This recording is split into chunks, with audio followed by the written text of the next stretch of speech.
that rosy or no? Sorry? Is that rosy or no? No, but the other one's sticking. I think that's no. There's one behind so it's got drip in the nose.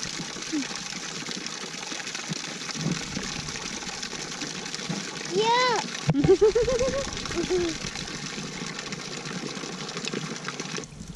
Clean your nose so I can see.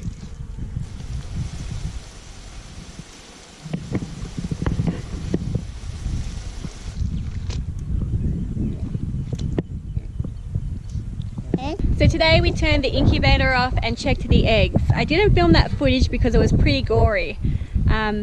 We had quite a few formed chickens that couldn't or didn't hatch out for some reason.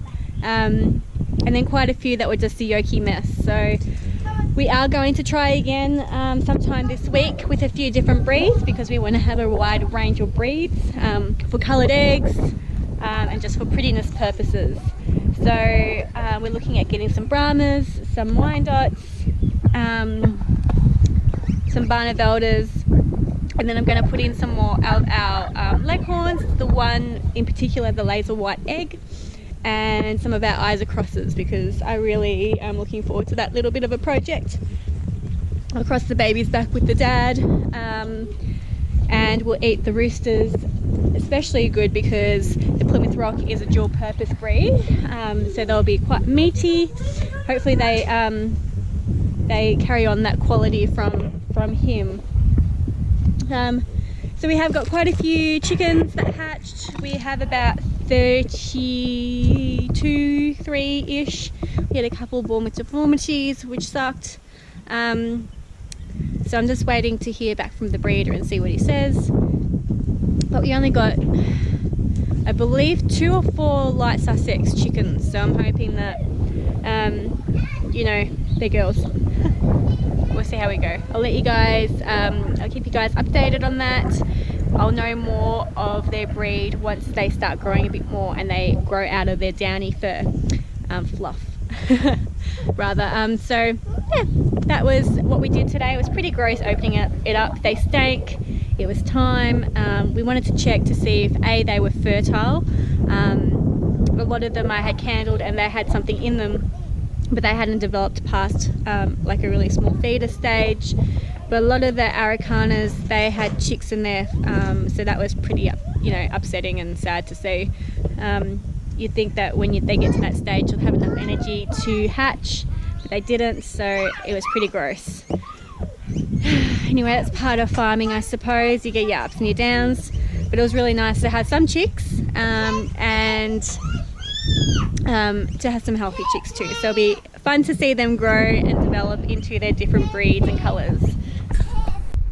So we're just moving the new chicks that we hatched out of the incubator into our garden shed. This is where we store all the food for all our animals. I go in here every day, several times a day, so it's nice and convenient. The other spot was really tight. It's actually a cool room and we want to keep it as a cool room, so we're going to sanitize it out. It was just supposed to be a short-term solution for our meat chicks, but we ended up putting our Morans in there as well. So this is a much better situation. It's a bit more breezy. I can leave the door open if it's a warm day and turn the light off too if it's too hot. But it's easy to access. There's water close by to fill up their water, and their food will be here because this is where we store our food anyway. So we'll just move them in here a bit later. I'll have a bit more space because at the moment they're crammed in a smaller area. This is where I put them after they hatched out. So I think that'll be really nice for them. At the moment, I'm just watering my veggie patch because it was a really warm day today. It was 25 degrees, which is a nice warm spring day. We're going to have a nice warm spring day tomorrow as well, with a whole lot of rain on Tuesday. So I'll just give it a good water tonight so some more seeds can germinate and everything else can grow. I did a huge big picking of spinach today, but a few of them are starting to bolt, like this one here is starting to bolt. So I think with the warmer weather it's just, going to seed because that's what happens. But we've been really enjoying our spinach, so I'm hoping it holds on for just a little bit longer until a few more things start growing.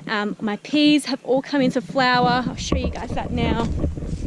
I've got heaps and heaps of flowers on my broad beans and my peas, as you can see here, which is so exciting because we love peas. And there's the broad beans behind it. We adore peas, so that will go down a treat in our family. Our cabbages are growing really big. They haven't started to form a head, but they will soon.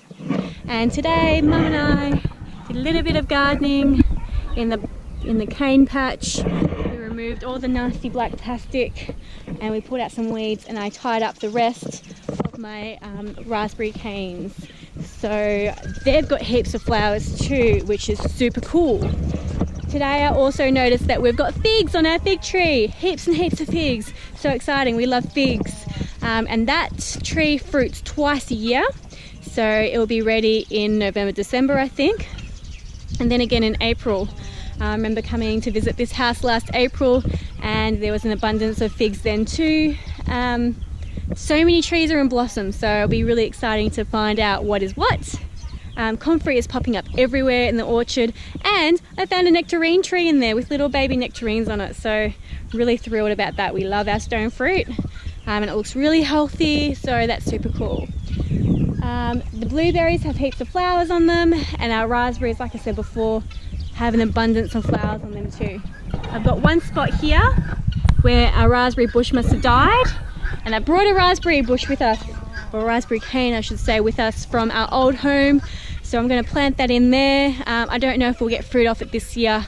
We possibly will, but it won't be super crazy like these guys will be. But it'll be great to add that in and fill in that space, so I may try and do that tomorrow. We'll see how we go. I've got a wholesale order I need to do and run up to the post office. Then I'll pop into the library and pick up some books for homeschooling as well. Yeah, so we also want to pick up some eggs, maybe tomorrow, we'll see, maybe Tuesday. We're going to pop some more white leghorns in the incubator and some more Isa Brown crosses, as well as the other breeds that I mentioned before, Wyandotte, Barnevelder and Brahmas. So really looking forward to having a few more breeds on the farm. That's super cool for us. We get really excited about chicken breeds. And with the we'll have the intention of selling fertilized eggs next spring and selling hens as well, so just to pay for some of their food. That's why we've got such a big array of chickens. Anyway, I'll see you guys tomorrow and I hope you have a good night. See ya, bye.